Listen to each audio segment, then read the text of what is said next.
দেশের অর্থনীতিতে গতি আনতে শ্রমিক অসন্তোষ দূর করার দাবি জানিয়েছেন ব্যবসায়ীরা। অর্থনৈতিক স্থিতিশীলতায় ব্যাংক ঋণের সুদের হারের দিকে নজর দেওয়ার পাশাপাশি খেলাপি ঋণের সংস্কৃতি থেকে বেরিয়ে আসার তাগিদ দেন তারা। দুপুরে রাজধানীর মতিঝিলে Dhaka chamber of commerce and industries কার্যালয়ে এক সেমিনারে এসব কথা বলেন তারা।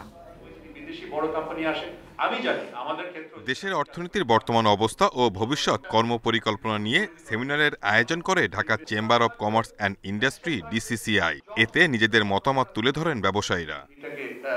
সবাই শিল্প কারখানার নিরাপত্তা নিয়ে শঙ্কার কথা জানিয়ে তারা বলেন, সাভার ও আশুলিয়ার পরিবেশ এখনো স্বাভাবিক হয়নি। পুলিশ ও প্রশাসন ঠিকমতো কাজ করছে না বলেও অভিযোগ ব্যবসায়ীদের। আরও বলেন, শুধু বিদেশি দাতা সংস্থা ও রেমিটেন্সের টাকা দিয়ে অর্থনীতি চলবে না। আমার ফ্যাক্টরিতে যখন প্রবেশ করি আমার ভয় লাগে এই জন্য, বিকজ আমার শ্রমিক আমার মারবে, বিকজ আমি কি এই ফ্যাক্টরি থেকে নিজের জীবনটাকে বের হয়ে আসতে পারবো? যদি এই ধরনের ব্যবসায়ীরা যদি শঙ্কিত হন নিজের ফ্যাক্টরি থেকে, তাহলে কিন্তু ব্যবসায়ীরা কিন্তু আগামী দিনে ব্যবসায়িক কর্মকাণ্ড পরিচালনা করতে পারবে।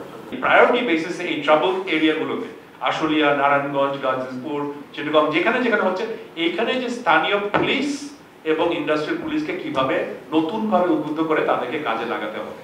ব্যাংক খাতের টানাপোড়েন সার্বিক অর্থনীতির ওপর নেতিবাচক প্রভাব পড়ছে বলেও মন্তব্য করেন ঢাকা চেম্বারের সভাপতি।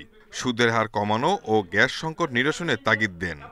শিক্ষা, স্বাস্থ্য সেবা এবং শিক্ষা দুই জায়গাতেই আসলে যেটা হচ্ছে যে সরকারের ইন্টারভেনশনের অভাবে আমাদের আসলে ওই অঞ্চলে যারা বসবাসরত যারা আছেন তাদের খরচ বেড়ে যায়।